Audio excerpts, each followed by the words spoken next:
And another 72 hours. Woo-hoo! 72 hours, 72 hours, y'all. 72 hours in the book. As a matter of fact, a little over 72 hours into the book in this week's fast.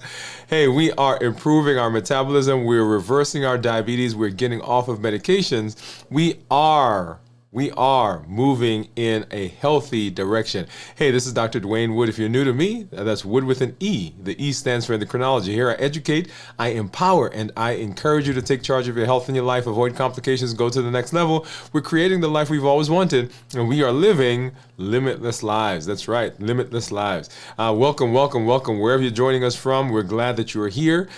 We've got folks watching us from overseas, here in the United States, of course. Go ahead and drop that in the comments, because we'd love to welcome you with a hand clap. Say, I'm new here, put right here.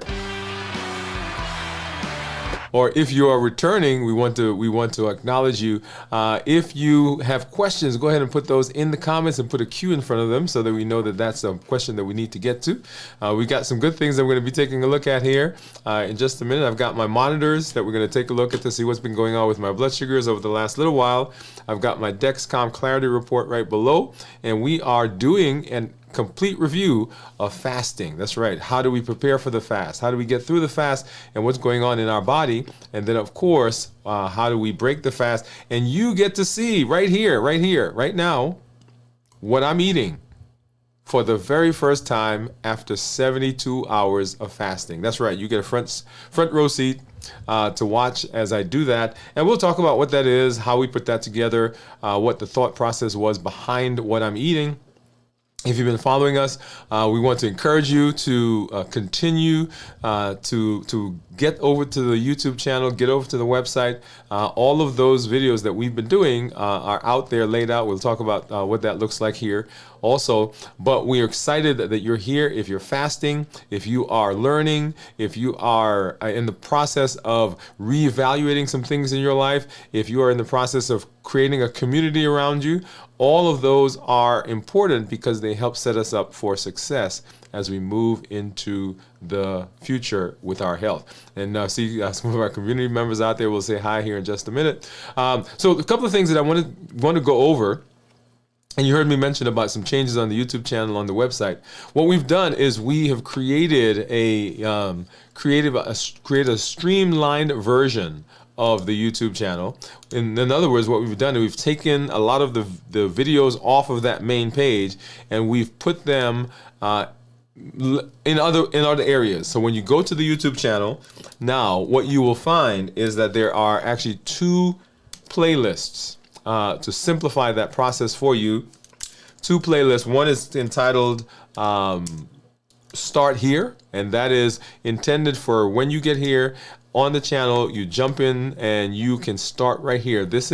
These are the things that we teach here on the channel. This is the pathway that we've been on. This is the journey that we've been on. So let's go ahead and look at that really quickly. So when you get over to the channel, you'll see two playlists. One of them is, of course, this one I mentioned called Start Here. And this allows you to move through those videos,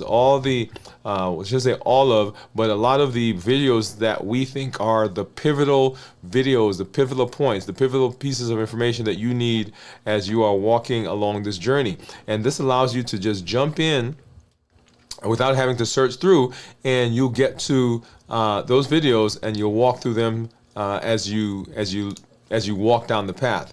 If you go to the playlist and you go into the description, you'll see here a free PDF that you can download. And when you put that link in, it will take you to our website, DwainWoodeMD.com, and allows you to download that. It goes through explaining to you what those videos are, what the names of them are. There's some prompts that you will go through, some discussion questions, and at the end of that, there is a commitment statement that allows you to, there's some statements that you will agree to, and you'll say, yes, I agree to these. You'll sign it, you'll date it, and I recommend that you print it out and put it in a frame, put it on the wall, put it in your in your office, put it on your desk, put it on your mirror, somewhere where you see it when you are moving about your day. I did a commitment statement, not for Limitless Living, but for something else that you see right here behind me, and that has been there for the last 3.5, 4 years. So every time I walk into the studio, that commitment statement is right there. So my Limitless Living one is actually right in here. Okay, so this allows you to, and that is a visual reminder of the things that you are doing and the reasons why we're doing these things. So that's a very important thing to do there. And then back to the channel. So that's the first playlist that you will see, the one that says start here. Let's get back over there. The one that says start here, and then below that is the one that says this week's videos. So all the videos that we've done for this week will show up in this list. If you want to know what we're talking about right now, what topic we're on, you want to see what I ate for my first meal after, or last meal after I started my fast. If you're interested in walking through some of the strength, strategy, and mindset videos that we do on the on our strength training, they're there. The pop-ups that we do as we go through the week, those are there as well. There's that video of what I ate. So all of those, if you're coming back to the channel, you've been away for a while, or even if you're in the community and you just want to refresh your mind on, okay, what are we talking about this week? This week's videos, all those videos will be there. Now that will change at the start of the week. So if you're looking for those videos next week from this week, they won't be in this list. The new videos, the videos for next week will be in that list. All right. So that's a great way for you to streamline your process of walking down this journey, and then of course keeping up with where we are right now. The same thing is replicated if you go to our website, DwainWoodeMD.com. Let me go over there and just show you that. So DwainWoodeMD.com, when you get over to DwainWoodeMD.com, you will see that the simplification is actually replicated on the website. So there is our Limitless Living theme, right? Reclaim your rhythm, redefine your life. Welcome to Limitless Living, transforming health, mindset, and identity, one intentional step at a time. You scroll down and there's a welcome video for me right there. I welcome you to the website. And then down below right here are the two things I just talked about. One is the playlist. So when you click on this, it will take you directly back to that playlist we just talked about. And let me get rid of this thing. And then this one allows you to download that free PDF that walks you through the videos and then helps you with that commitment statement. If you are tired of being on this pathway, if you're tired of being on the hamster wheel, if you're tired of jumping on and jumping off and nothing seems to be sticking, scroll down just a little bit more and you'll see our flagship program here. This is our accelerator program that takes all the things that we learn here on the channel and implements them and say, okay, how do we install this now into me and help this to be a permanent version of what I do? It's my default operating system. You click there to find out more information. Awesome. All right. So let's go ahead and let's take a look at blood sugars to see what's been happening. And let's look at this. This is my, right here is my average according to my Freestyle Libre. You see, right? Actually, not my average. That's my blood sugar at this moment. Okay, blood sugar at this moment. And if I put my finger down here on this graph, we can see what those numbers are, right? So 72, 72. Went up to 81, 82, 79, 80s, 80s, 80s, 80s, and then 70s, 80s. So we're straddling that 70, 80. Here's an 87 right in there. And then down, down, down, down, down to where we are right now. So right about, let's see, what time was that? Right about noon. Let's see if I can find that. So right about noon, I was actually giving a lecture over to some medical students. And look at that. So we were in the 70s, and then we popped up into the 80s, 87.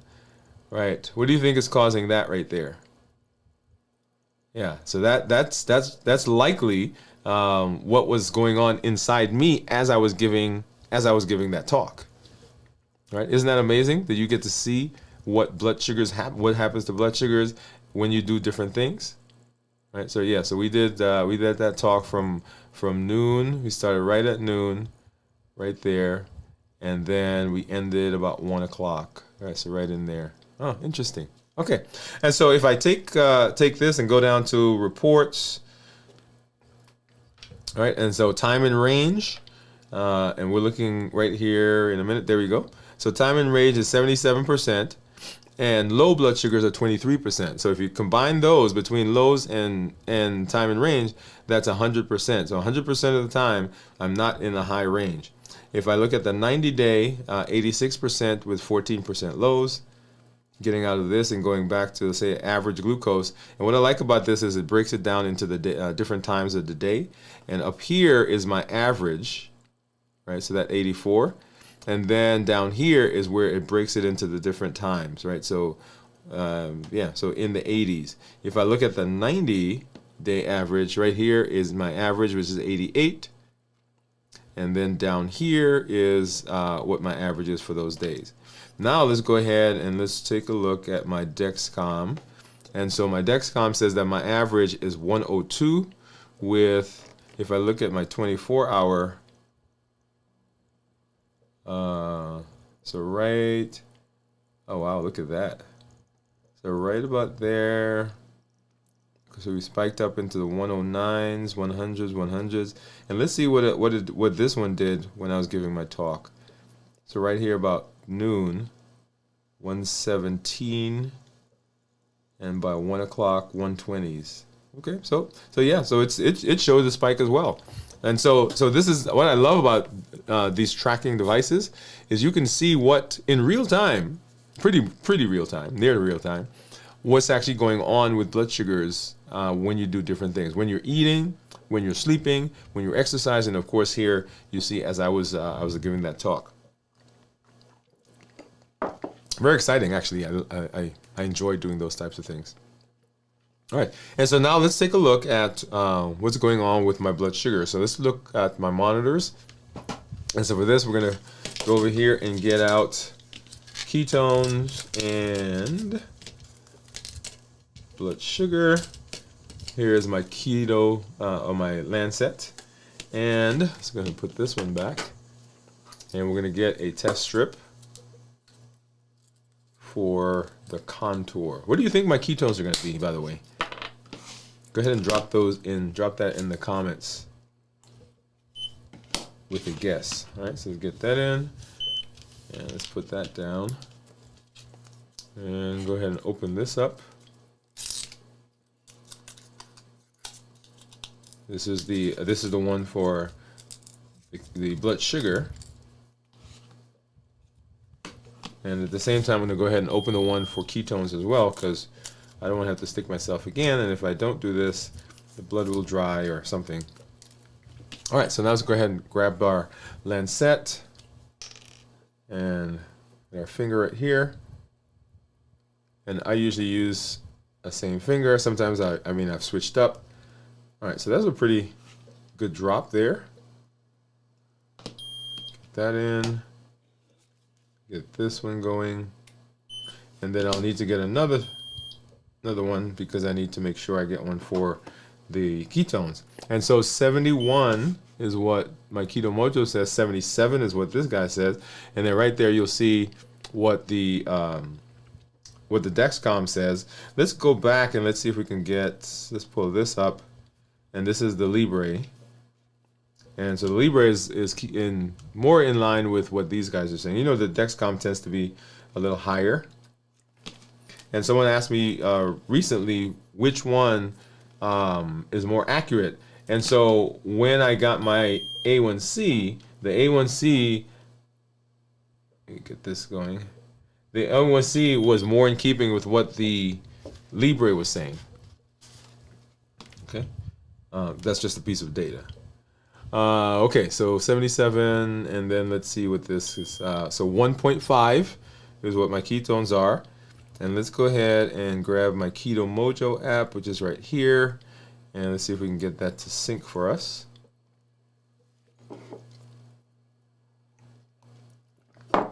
So ketones that are less than 0.5 considered normal. 0.5 to 1.5 considered nutritional ketosis, and of course above that considered therapeutic ketosis.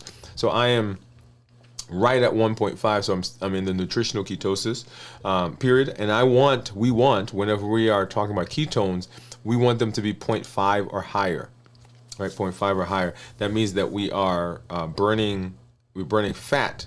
In order for that to happen, we're burning fats. Go ahead and pull over this view. And so we're looking at these three numbers right here, my GKI, which is right there, and then my glucose, which is 71, and then my ketones, 1.5. And so we usually want the GKI to be as low as possible, and the glucose to be low as well, and the ketones to be 0.5 or higher. And you see all of those three are right here. So love that, love that. Now let's go over and let's take a look at my report. Here's my Dexcom Clarity. I don't know why this thing keeps popping up. So here's my average, 14-day average, 117, being in target 96% of the time with a GMI of 6.1.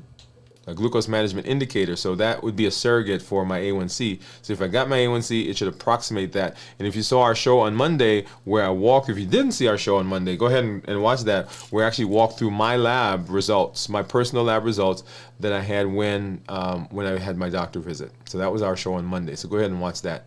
The easiest way to find it is actually to go to this week's video for this week.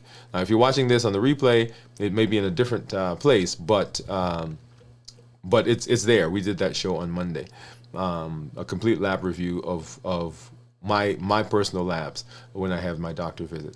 Now, if I go up here and I change this to the 90-day view, right, you'll see that my average for 90 days is 115. I'm in target 97% of the time, and my glucose management indicator is 6.1. And then now let's scroll over. Let's take a look at what's been going on with my blood sugars. And I'm going to go back right in here. So this is Tuesday when we started fasting. And a couple of points that we want to make here is when we start fasting, we don't want big spikes in our blood sugars following the food that we eat. So that indicates to us that, hey, we've done a pretty good job of managing our food, right? So 96. And so looking forward, we went up to 106, 104, 106, 103, piped up there to 114. That's midnight. So we started. So this is about 12 hours later. And then the next day, in the 100s, 90s, 90s, 90s, 90s, 90s, 90s, 90s, and here we are at 24 hours. Okay, and then scrolling to midnight. Here we are, this is about 36 hours. And then the next day, in the 80s and 90s, 80s and 90s, 80s and 90s, went up to about 89 right there. And here we are at 48 hours in the 80s. And then we started dropping down into the 60s, and then popping back up a little bit. And there's midnight, so that's 56 plus hours. And then today, right, so popping up into the 90s, 90s, 90s. And so here I was up actually getting ready for the talk. And so I want you to notice this, right? So look at that. So I changed my sensor because my sensor went out. Well, it was like an hour later, and I didn't think I was going to be up, so I changed it. So right here, so between 12:09 and 12:30, so we changed the sensor, and the new one came in, and we were like in the 70s and 80s, 70s, 80s, 100s, 100s. Here's a little bit of that toothpaste effect that we talk about, up to 121, and then started our talk right here at 12:00, right there, and then to where we are coming down right now. And so here we are at a little over 72 hours, actually 71, 72, 73 plus hours right there. Okay? All right. And so that's what's been going on blood sugar wise. So when we are fasting, we want those blood sugars to not have a lot of fluctuation. Right? All right, so let's go ahead and let's say hello to some of our community members. I see you guys out there. Let's do that. Let's get over here, and we will say hello. And I see Lightworks. Hey, what's up, Lightworks? Lightworks came in, and good to see you. Good to see you in the community. He says, good afternoon, everyone. And then Cornelia says, hi, Dr. Wood. Hey, Lightworks. And then Dolly, hey, doctor. Hi, everyone. What's going on? Thank you for coming through, and thank you for hanging out with us. Always excited when we have our community coming through, and just excited that you guys are taking charge of your health, taking charge of your life. You know, that's the thing I say. Creating the life we've always wanted, going to the next level. That's always our push. So let's do a couple of things. One, I do want to do a quick check-in. We did not do that earlier this week, but I do want to do that because this week I actually felt a little tired, not as much as I did last week. And so when I check in, I'm checking in how I'm doing physically, mentally, and emotionally. And so physically, I was a little bit more tired than I normally am, not a whole lot, and didn't have any other adverse effects. So didn't feel lightheaded, dizzy, sweaty, any of those types of things, but just a little bit more tired. Lots of things were going on this week. Like I said, I gave a talk today, so getting ready for that talk. Actually, I created a talk and then I changed the topic, and so I had to go back and recreate that discussion. This week, of course, we've been on our Play Your Own Game series, continuing with our comparison that we talked about on Monday, talking about our labs, doing our shows. So lots of things going on, and so I did not budget my time properly this week. Actually, I shouldn't say I didn't budget my time. I budgeted my time, and then I made changes to the things I was going to do, and so that kind of threw me off. Let me say it that way. But generally speaking, not having a whole lot of the symptoms that people will tend to associate with fasting, but just feeling more tired than I normally am. My thought process was actually pretty good. I didn't feel lightheaded, foggy-headed, or as though I'm in a bubble, although I couldn't think, or fuzzy-headed, any of those. And then emotionally was an interesting one because last week, remember, we were traveling, and so got back on Sunday. Had an amazing time last week. So last Wednesday, Thursday, Friday, Saturday, Sunday, came back on Sunday, and then got into this week with all the things that were going on. But still very excited about last week. Excited about getting into this week and everybody getting back into their space and getting back into the rhythm. So excited about all of that. So emotionally doing well. So let's go ahead and let's hop into our discussion for today. And we're talking about fasting. How do we get through the fast? How do we prepare for the fast? First of all, how do we get through the fast and what goes on in our body as we're fasting? And then how do we break the fast? And that's always an interesting conversation for us to have because it is the crux of all that we do, and all. I shouldn't say it's not all that we do, but it is one of those pillars within the Limitless Living Health Action Plan. And so as we go through the fast on a weekly basis, we want to make sure that we are doing it correctly for the maximum benefit of what we need. So let's go ahead and let's get over there right now.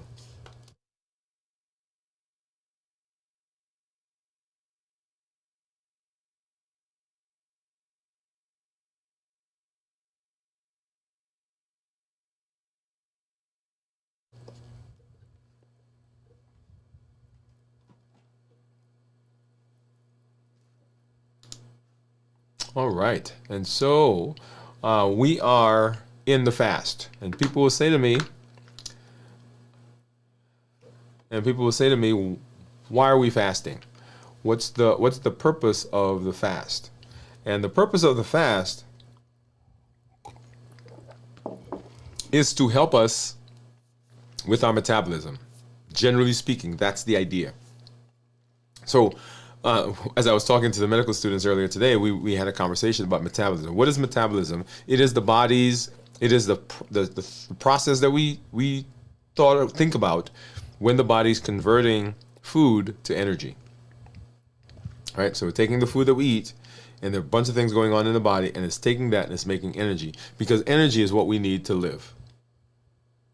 Right? So that's the function of the metabolic system.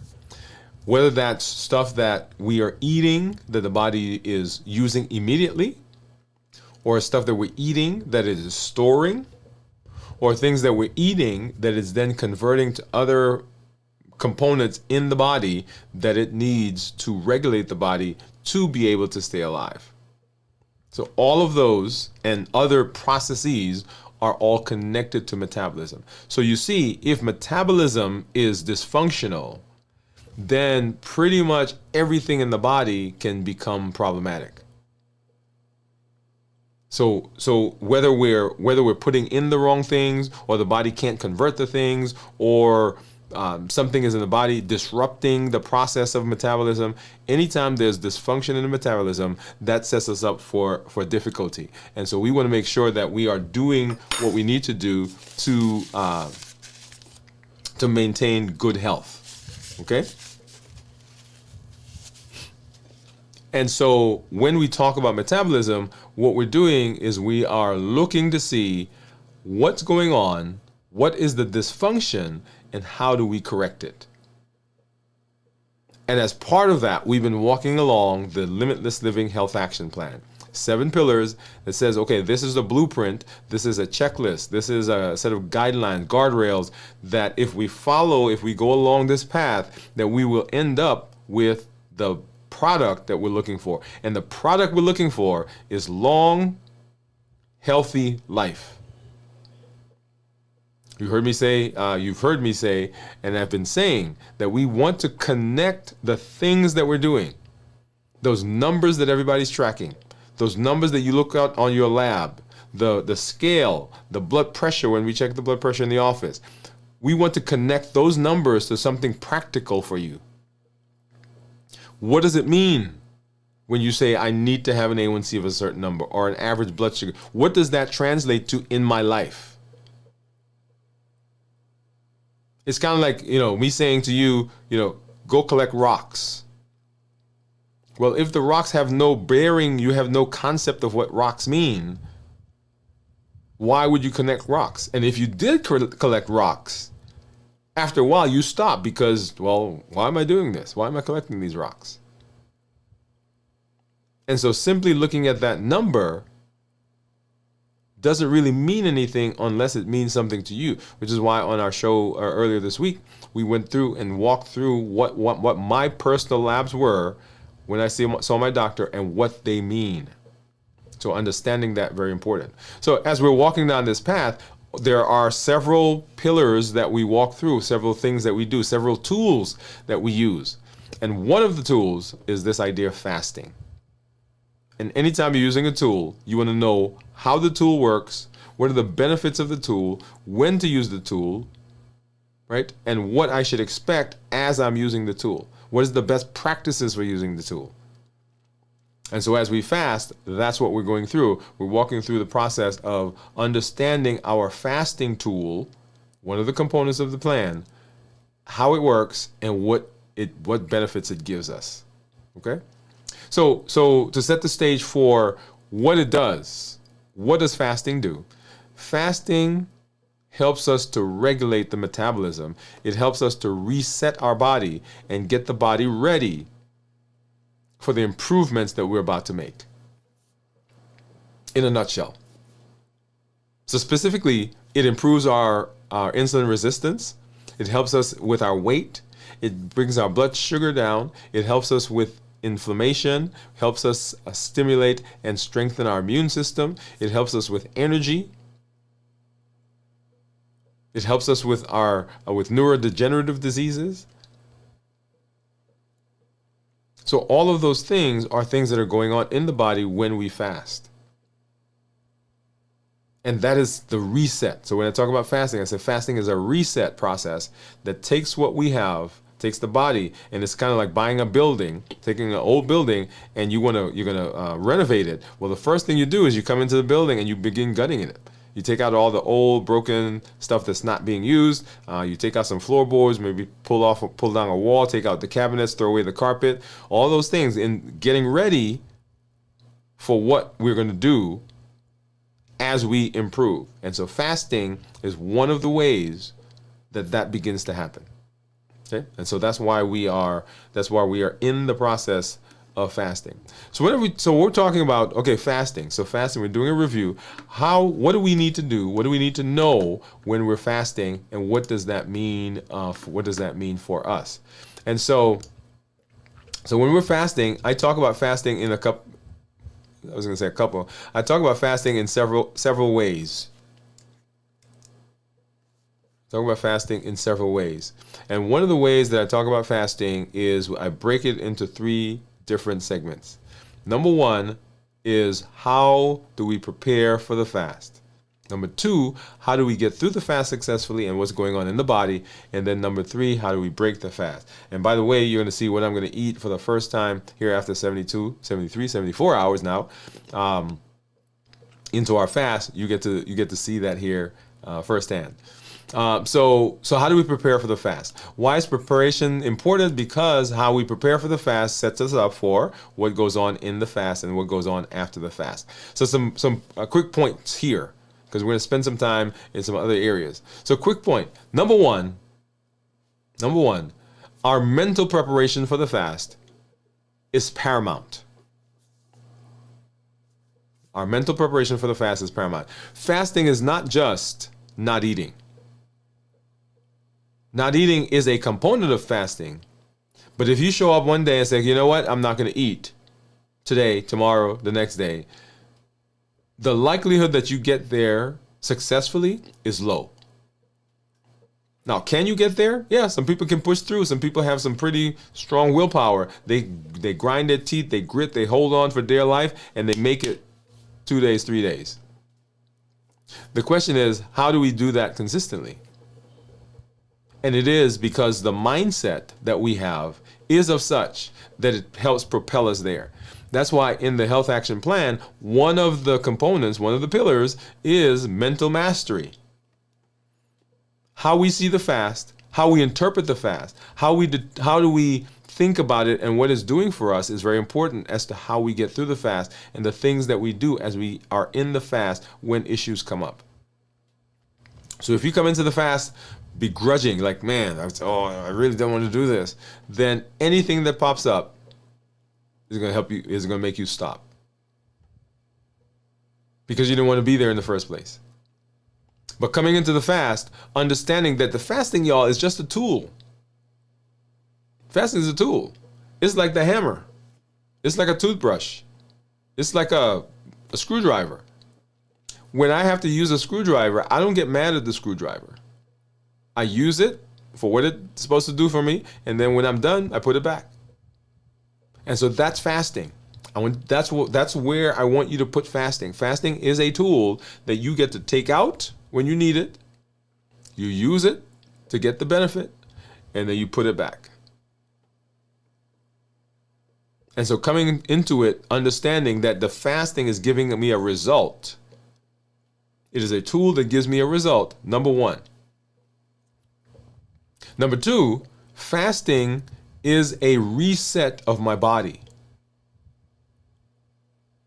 Fasting is a reset. So the things that I want to correct, my weight, my inflammation, my blood pressure, my blood sugar, my cholesterol, I want to decrease my heart disease, I want to decrease my risk of stroke, my polycystic ovarian syndrome, all of those things, as I'm thinking about, okay, how do I go about correcting those? Fasting allows us to reset the body to get it ready for what we need to do to make those better. So it's a tool, it's going to give me a benefit, and it's a reset in my process. It's kind of like when you are you're getting ready to start a project. At work, at home, you're doing it yourself, or even something as simple as cutting the lawn. What do? You go and you get your stuff. Get the lawnmower out, and get your gloves, get your earphones, headset, whatever. Put on your lawn cutting clothes.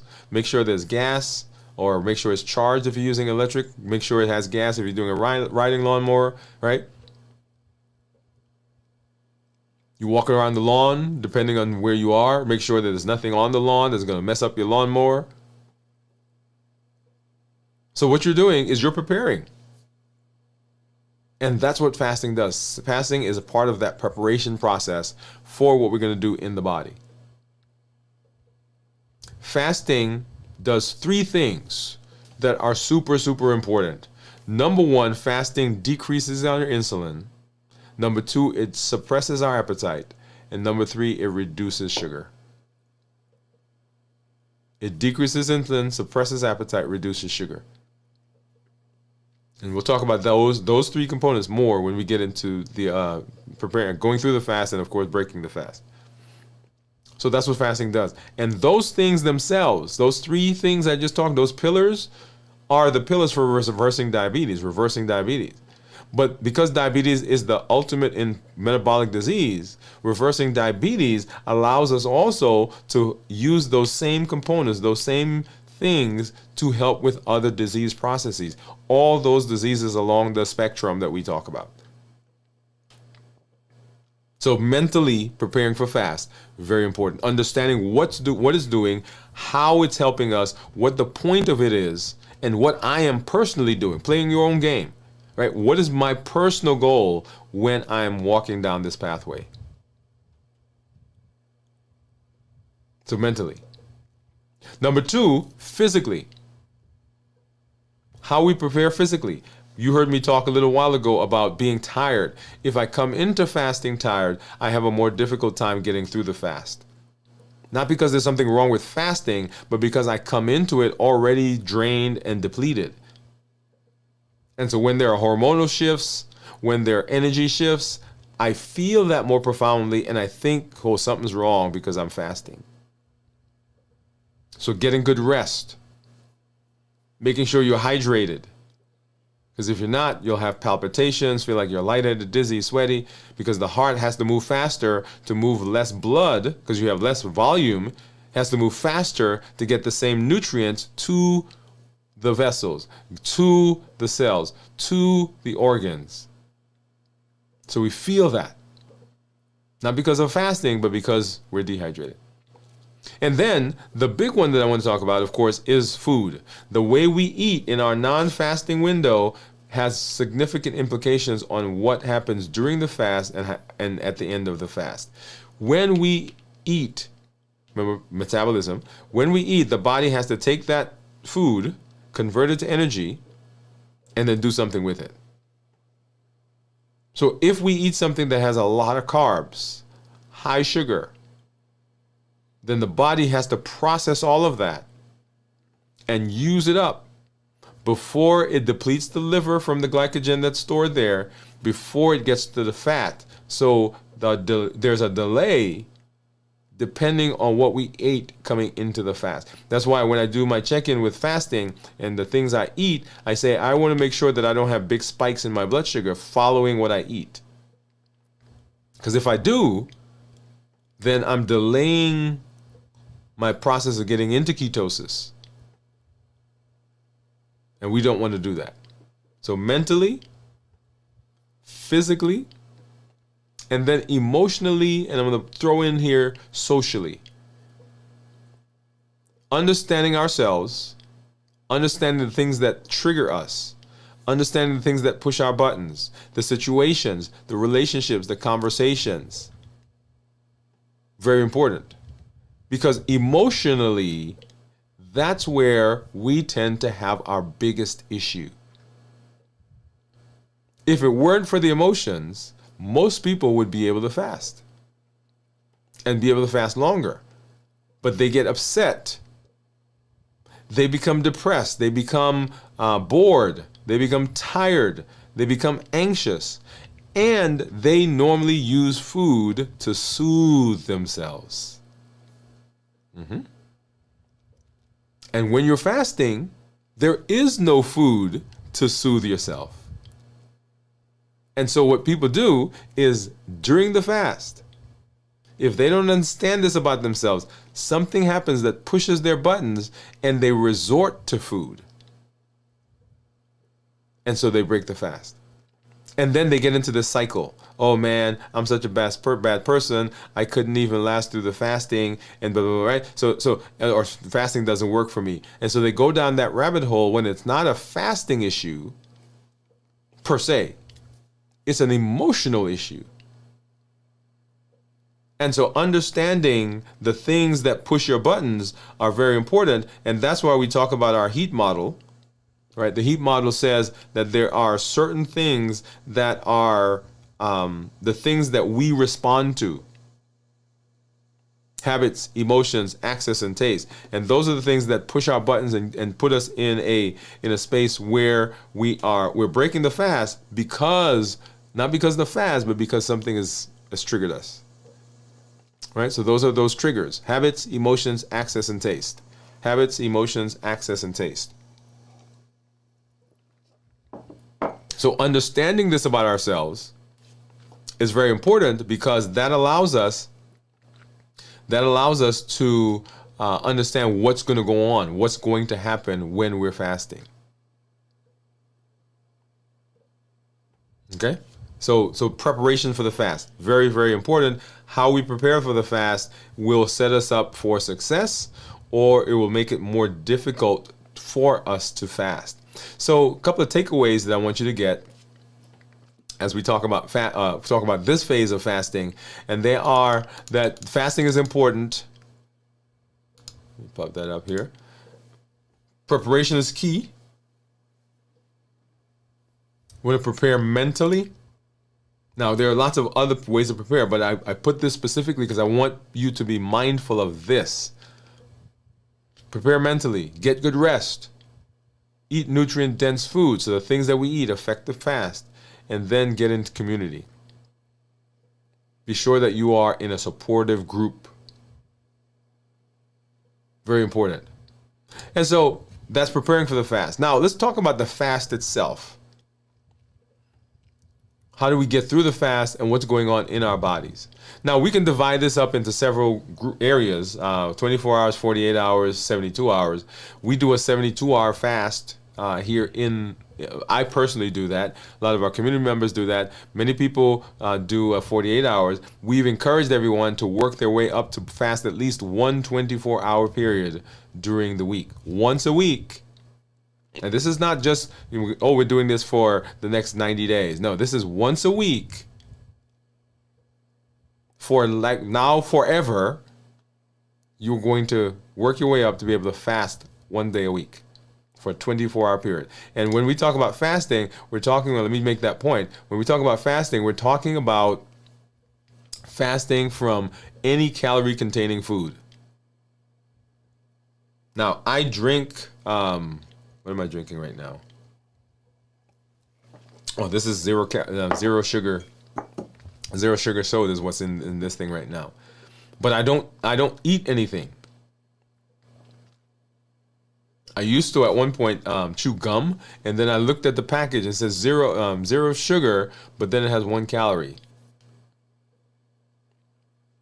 So we're saying no calories in the things we're eating when we're fasting. So let's talk a little bit about what's going on in the fast. So let's go ahead and we'll talk about the first 6 hours. So the first 6 hours is actually called the postprandial period. Right? This is after eating. After prandial eating. So after eating phase. And so in this phase, what's going on is our body is in the process of sorting the things that we have eaten. It's like going to the grocery store and coming home and taking all those things and now putting them in the cabinets, putting them in the refrigerator, putting them in the pantry, putting them in places where they need to go to be stored. That's the postprandial period. Breaking it down, extracting some of the components, sending to the liver if we need to, sending to the fat cells if we need to, and then sending some, right? So not everything goes for storage, sending some to be used for energy right now, for breathing, for heart, for lungs, for your muscles, for your digestive system, for all of those areas that need energy. The food that you just ate, some of that's going there. Now, here's the crux of this. If I come into the fast and I'm eating things that produce a significant rise in my blood sugar, that's energy, the body has to do something with that energy before it gets into ketosis and all the things we're going to talk about. So if I come into the fast and I've just eaten, a whole chocolate cake, my blood sugar is going to be pretty high. The body has to do something with that before it can move down the pathway that we are heading to. That's why I said what we do pre-fast, that last meal, is very important in the fast. Because as the body's thinking, okay, what am I doing with this? Where does this go? Well, some of it is going to go to be used right now, but if your blood sugar is already high, the body's not going to use that. So you're going to take all of that and it's going to send it to storage, and it has to take time to send it to storage. So first it has to fill up the liver with glycogen. Once the liver gets full, then it packages up and it sends it off to your fat cells. So that's what's going on in the postprandial period. And your energy levels actually are pretty high during this time because you got all this energy that's floating around, metabolism. All that's going on. We're digesting it. Glucose is high, and typically insulin is high. So even when you look at my numbers during that period right after fasting, right, and even with the thing that I ate, we went from a 95 up to like a 115. Right, so the blood sugars do go up depending on what you ate in that pre-fast period. And then let's take a look. So that was 6 to 12 hours. And so for 12 to 18 hours, we're now transitioning to using fat. Notice we're transitioning. So fat burning can actually start earlier on in this period. Right? We usually say it takes about 24 to 36 hours for everything to be gone out of the liver. So it's not gone in this period. The body is still using some fat. And this is the period where the body says, now I've come home with all these groceries and I've put them up where they need to go, into all of the cabinets and the refrigerator and the pantry and in the freezer. And now I need some. It's kind of like you coming home, putting everything away, and then say, okay, now I'm gonna go in the kitchen, I'm gonna cook. What do you start doing? You start going back to the places where you put the stuff and you pull out the things that you need, because now you're going to use them. And that's what the body's doing in this space. It's pulling them out and using the ones that it needs for energy. So physically, the glucose levels are dropping. Our insulin level also is dropping. Fatty oxidation is beginning to happen because the body's releasing some. The liver is starting gluconeogenesis because now you're saying, hey, give me back some of the stuff I gave you. So that glycogen is there. Energy levels may feel as though they're dipping. And this is where, if you are not rested, you feel it a lot more profoundly than other times. Because you are now beginning to transition. Because your blood sugars are going down. That's why blood sugar actually is not a very stable energy source. And people say they feel better, they feel more energetic when they're in ketosis because ketones are stable. Blood sugars go like this. Right? So that's that 12 to 18 hour period. And then moving from 18 to 24 hours, ketosis is beginning. And so when we talk about ketosis, we want our blood sugars, or we want our ketones to be 0.5 or higher. So what's happening at this point is that we are starting to see those numbers, and that goes back to what is going on here. So these are my numbers, and so my GKI is 2.6 with blood sugar of 71, and my ketones are 1.5. So we're in ketosis here at 72 plus 73 hours, and we checked that at we checked that at 71 hours, 72 hours. So we want that to be 0.5 or higher. So in ketosis, when we're getting into ketosis, our body is now moving. That's where we're heading right now. We're heading to that 0.5 in this phase, or we're at 0.5. And autophagy is beginning at this point. Remember, autophagy is the body's ability or body system that it uses to recycle the broken, damaged, unused, misshapen components that are in there. It's basically the cleanup system of the body. It goes out and it grabs all those things that shouldn't be there, that aren't working, and it takes them and it sends them to recycling. They get processed, changed into something else, turned into something else, and it comes back to us better, stronger, more efficient. Mitochondria go through this process. These are, remember, mitochondria, those are the batteries of the body. Those are the powerhouses. That's where the energy is being generated. So broken, damaged mitochondria, they go off and they get processed. And when they come back, they're stronger. And we actually get more mitochondria during fasting. So autophagy is going on at that time. And then moving from 18 to 24 hours, we get to our 24 to 30 hours and fat adaptation. So we have adapted at this point.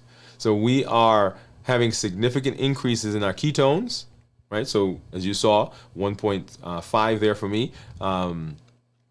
So we're moving along that ketone process. Oxidation is going on. Our energy levels begin to stabilize because we've moved from burning sugar to now burning fat. So let's talk about our 3 pillars of reversing diabetes. Number 1 was decreasing insulin. Number 2 was suppressing the appetite. Number 3, reducing sugar. So number 1, when we start fasting, and as you saw there in that postprandial period, and then getting into ketosis, and all of those processes along the way as we're fasting, blood sugars are going down. When blood sugars go down, insulin goes down. So we're decreasing the insulin. Why is that important? Because insulin is an appetite stimulant. If you're on insulin, you know that after you take insulin, it feels like you can't get enough to eat. Like there are people who are on long-acting insulin, so they come home and they take their shot at night before they go to bed. All day they've been fine, and they take that big shot at night, and all of a sudden they can't stop eating. Or even when they eat during the day, if they're taking insulin with their meals, it stimulates the appetite. So decreasing insulin is a very important point. An interesting conversation here to be had is what has to happen? How much insulin does your body have to produce for you to have eaten something that has a lot of carbs, a lot of sugar, and for the number to get into the normal range? All right? For instance, say you go out and you eat chocolate cake. I don't know why I'm picking on chocolate cake today. Okay, let's change. Cheesecake. And you had cheesecake, and you had pasta, and you had the rolls that they bring to the table, and you had maybe a drink. So all those are carbs, and the blood sugar will rise because of that. Let's assume that you're not taking insulin. Let's say you're pre-diabetic, or say you're not diabetic at all. You don't have any problems with your blood sugar. And your blood sugar stays normal. How much insulin does your body have to produce for you to have eaten all of those carbs and for the blood sugar to stay normal? A lot of insulin. I want you to get the point. Because sometimes we see normal blood sugars and we think, oh, the thing that we ate was okay because my blood sugar is normal. Well, yeah, the blood sugar is normal because the body did its job, but what did it have to do in order to maintain good glycemic control in light of the things that we ate. Right? So suppressing insulin when we're fasting. Because we suppress the insulin, it doesn't stimulate the appetite. Pillar number 2. So we decrease insulin, suppress the appetite.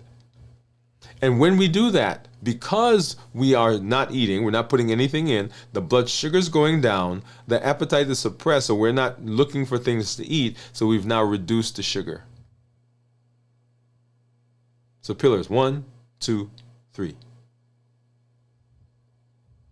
When I talk to patients in the office, the very first thing that we shoot for, once we get good numbers, is we shoot to say, anything that's producing insulin, whether we're giving you insulin or we're on a medication that produces insulin, those are the first 2 that we want to begin walking back.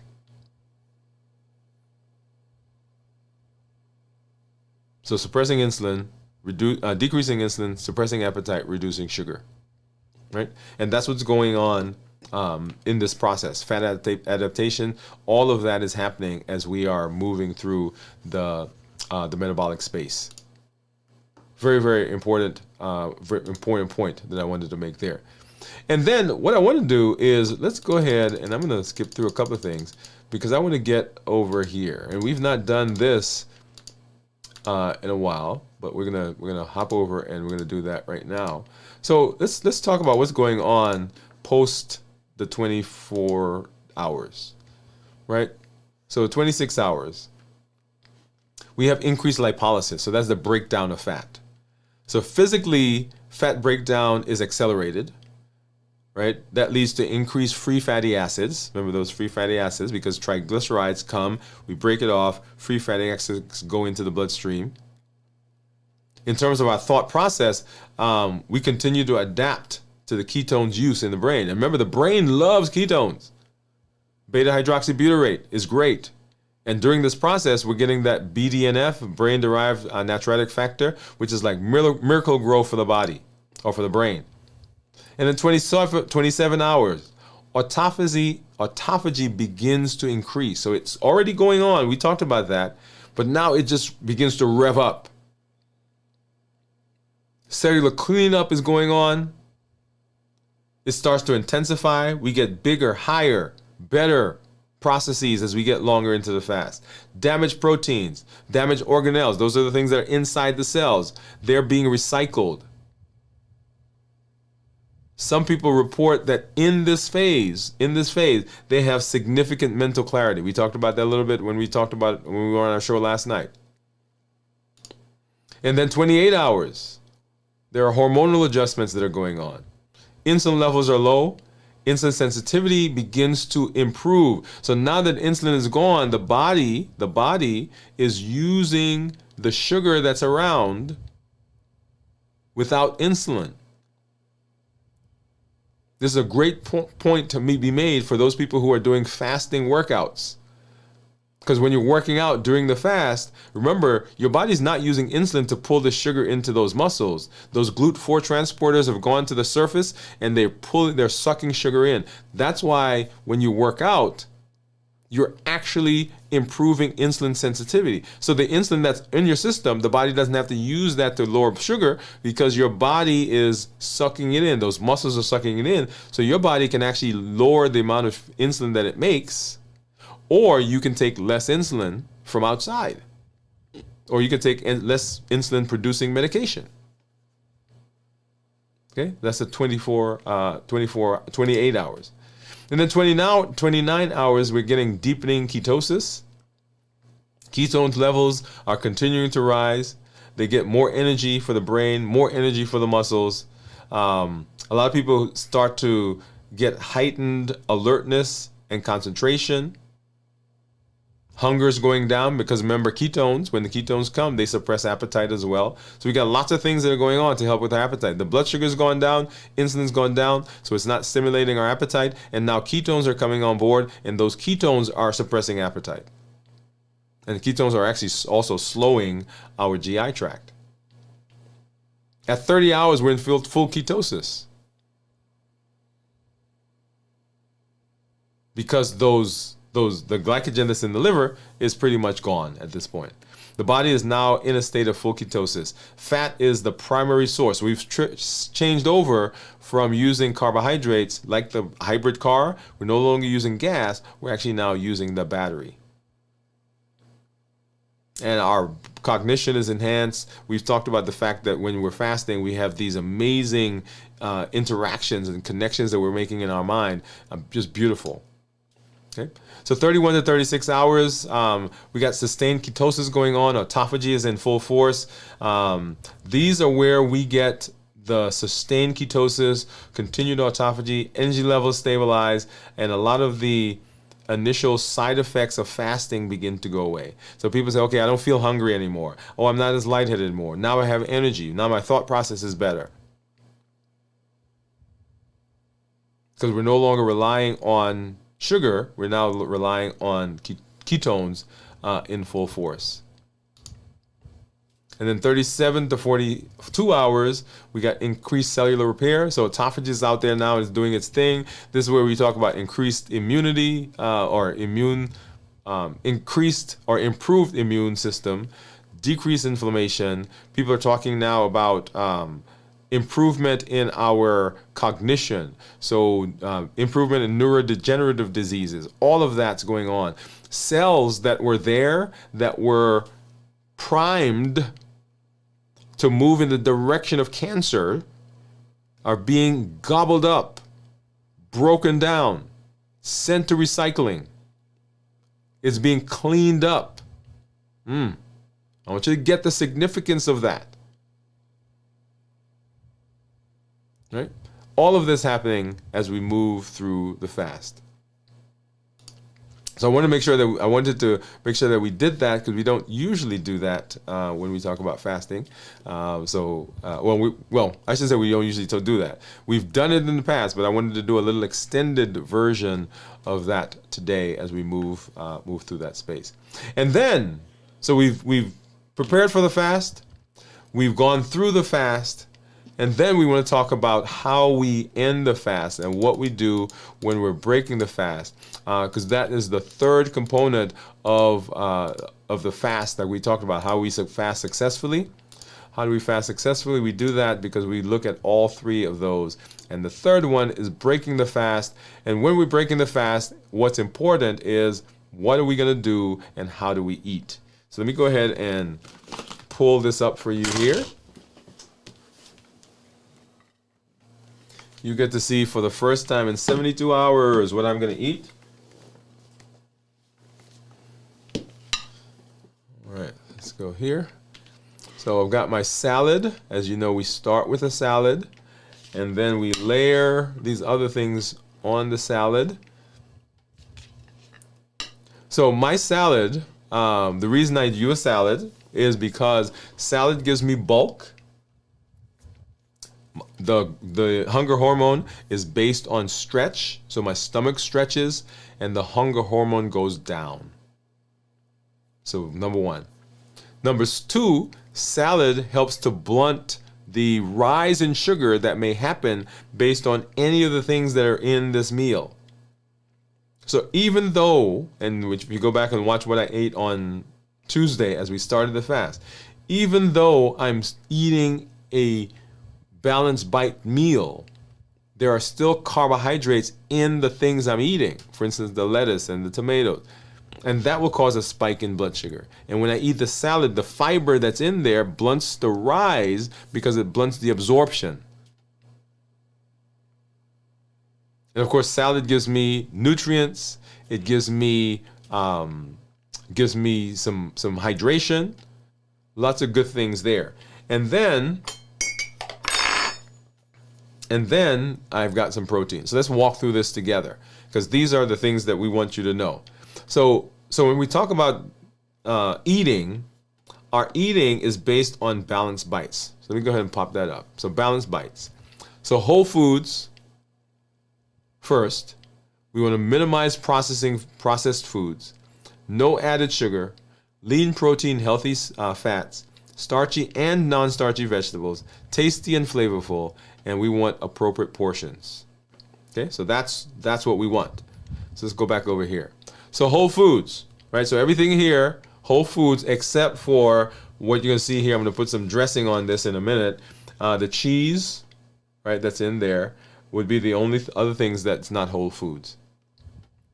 And notice this, whole foods first. That does not mean that you cannot eat things that are not whole foods. Now, whole foods are best. So if you're sitting at the table and you're like, okay, what am I going to eat here? You want to prioritize the things that are whole foods before the processed foods. I want to make sure I make that point to you.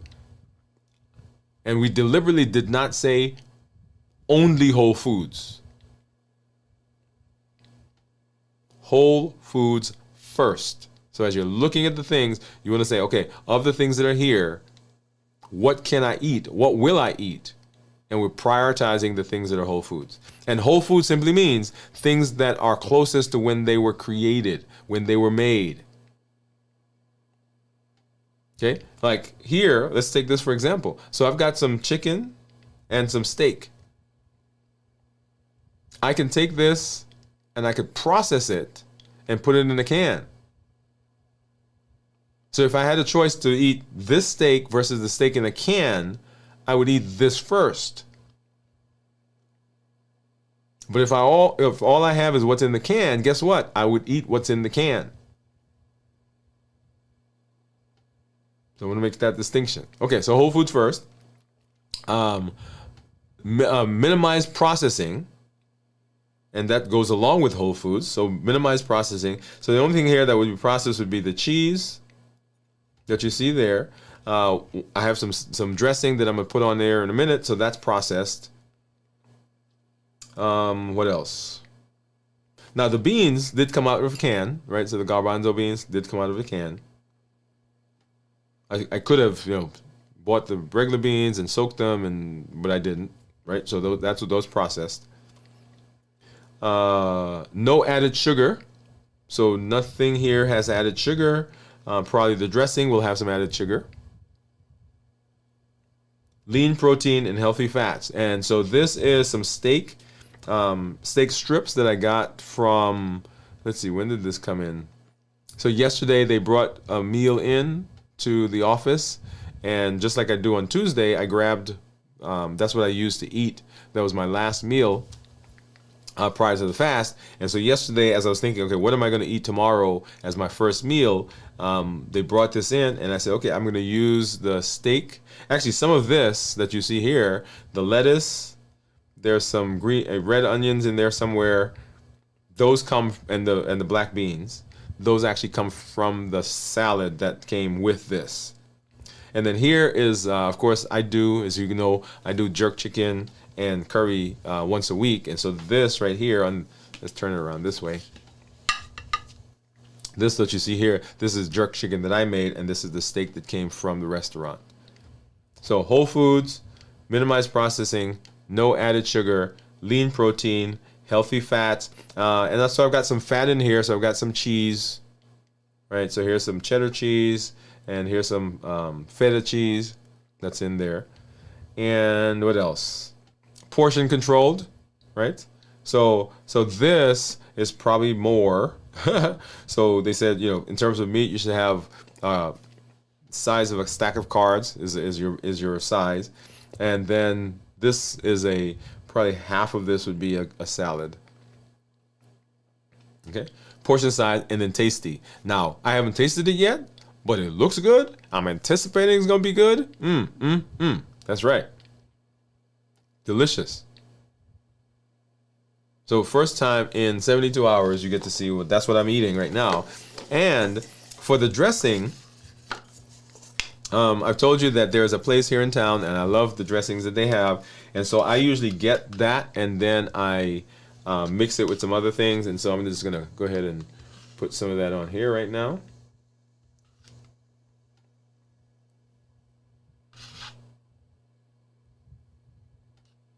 And so I'm doing right. So usually that's what we do.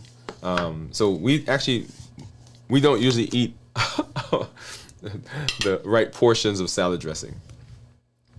So that's what I'm going to eat for the first time. You get to see that here. So I'm going to, I'll grab some of this. Hey, let's do it this way. Move that over. And then let's take a look at, let's go to this one. And let's go for it. Oh, so let me go back and say what's in here. Because I just dropped that fork. Let me do a little bit of cleanup before I change back to that view. All right. There we go. All right, so let's walk through what's in that. So here we have, there's some lettuce down below. There's cucumbers, we've got broccoli, we've got garbanzo beans, there's some banana peppers in there, there are these little carrot sticks, there are these cherry tomatoes, there are the black beans, what else? And of course there's the cheese, 2 different types of cheese that's in here. So that's what we're eating right now. And let's do it, let's do it, let's do it. Get this back over there. And first bite, you ready? First bite, 72 hours, 74 and a half.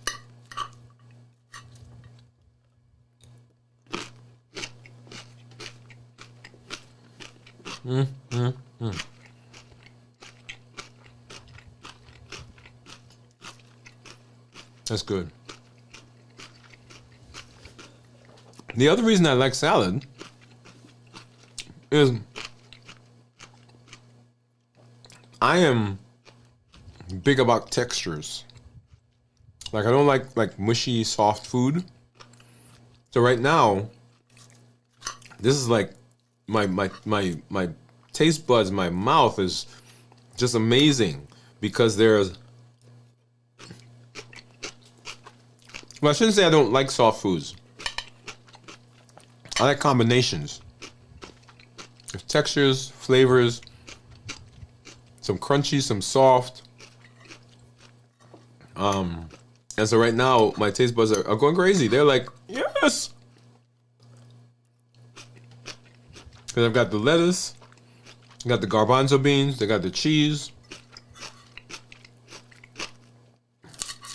I haven't had any carrots yet, so let's do that.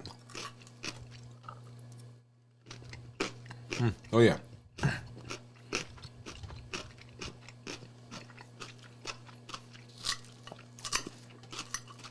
And there's some black beans and some broccoli.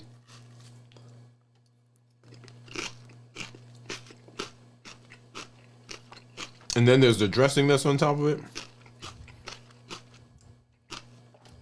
Oh, the other thing that I have in here is some sunflower seeds.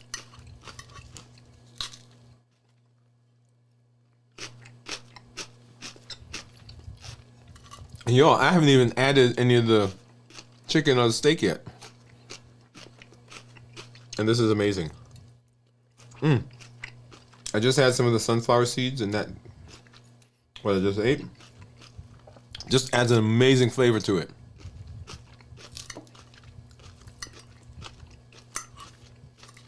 So if you're breaking the fast with us,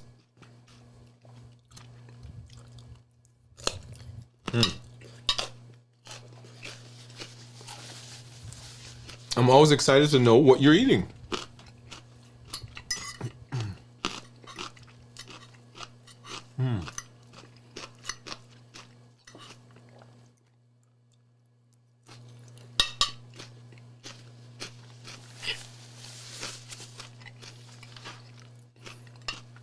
Amazing, y'all. Amazing, amazing.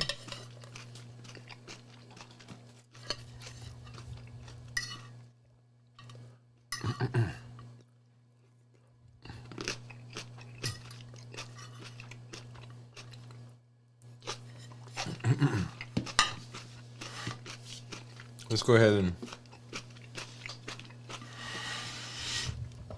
let me add a piece of this chicken.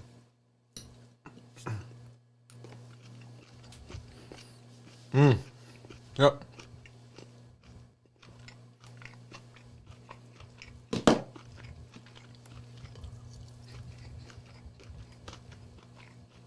That's some good jerk chicken.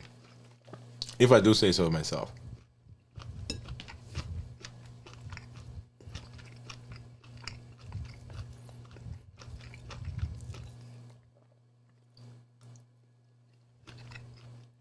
Wow.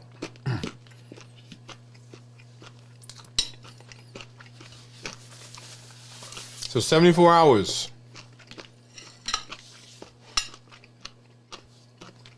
Into our fast. First meal. And so when we break our fast, there are certain things that we want to make sure that we're paying attention to. So monitor our blood sugars. If you don't have a monitor, I encourage you to get one. You get to see what foods do to your body. You get to see what exercise does to your body. You get to see what sleep does to your body. You get to see what stress does to your body. Monitor blood sugars. Portion control, and we talked about that. And that has to do with the fact that often it's not that we're eating the wrong things. It's that we're eating too much of the thing. We've gotten used to certain portions. Our idea of certain portions is skewed. Often what we think is a portion actually isn't the portion. Then eat slowly. Eat slowly. It allows you to get the signal from your stomach to your brain that you're full. The signal takes about 20 minutes. So if you're just gobbling it up, you end up eating 2 to 3 times more than you should because there's no signal that got to the brain by the time you're eating that second or third plate. And then avoid sugary foods when you are breaking the fast. Here, there's some sugar in probably the dressing, but not a lot of sugar in what I'm eating. There are carbs, so we will see a rise in the blood sugar, but we're not going to see a big spike, hopefully, in those blood sugars. So we want to make sure that we're eating in a way that's consistent with what we want. An interesting point here to be made for balanced bites. When we talk about balanced bites, often people will say, oh, I'm eating this way for my meal or I'm eating this way for my fasting. No, balanced bites is your thought process about food all the time. It is the mental map and your way of thinking about foods. Okay, when I'm looking at my food, is this consistent with balanced bites? So it's not a one-time, it's not a pre-fast meal, it's not a post-fast meal, it is not a meal when I'm doing my 90-day cleanse. It is the way I think about food all of the time. Balanced bites. So avoid processed foods, no added sugar. Of course, make sure that you're hydrated. Hydration is very important. Often when we fast, because we're not thinking about eating, we also don't think about drinking. And so make sure that you're hydrated. Lean protein, healthy fats, part of balanced bites as well. This will help you stay fuller longer. So if you're eating protein and healthy fats, then your body will feel like it's full and you won't, coming out of the fast, you won't go gobble up stuff. We need to do some conversation about our thought process in the post-fast time. We'll have to come back and do that, okay? So making sure that you're doing that. And then some considerations. Let's go there really quickly. Some considerations. One, when you're breaking the fast, you want to choose foods that help maintain stable blood sugars. At the same time, they're providing nutrition to you. You want to prioritize low glycemic index foods. That's glycemic index 50 or lower. Prioritize lean protein, healthy fats, and you want to prioritize hydration because those are very, very important. So if we're going to use the tool of fasting, which is one of the pillars of the Health Action Plan, if we're going to use the tool of fasting, we want to make sure that we're using it appropriately. We want to make sure we're using it appropriately. It is one of the pillars. If we're going to use it appropriately, we have to understand how it works. And that's one of the reasons why we do what we do, so that you can understand that. But everything that we do here is based on our Triple E formula for success. We educate, we empower, and we encourage. We educate with the shows. We educate with the podcasts. We educate with the blogs. We educate with all of the things that we do, the shows that you're seeing. This is with the idea of changing our mindset, giving us a different perspective, helping us to look at it a different way. We empower with the tools. Fasting is a tool. The strength, strategy, and mindset is a tool. The 100-day walk to consistency of health is a tool. The balanced bites is a tool. All of those are tools that help you implement the things that we've learned. And then the community that you are part of, the community that you're helping to grow, very important component, because it allows us to support each other, allows us to say, hey, if they can do it, I can do it as well. Allows us to pull each other along, push each other on the way, allow people to lean on you when they're having challenges. If you want to go somewhere, you can go, but if you want to be successful and go long term and be consistent, take somebody with you. That's the power of community. We educate, we empower, and we encourage. And I am always excited when I get to be here with you. We get to hang out with you. Let me go ahead and we'll say hi to, I do see some community members that popped in. So let's see.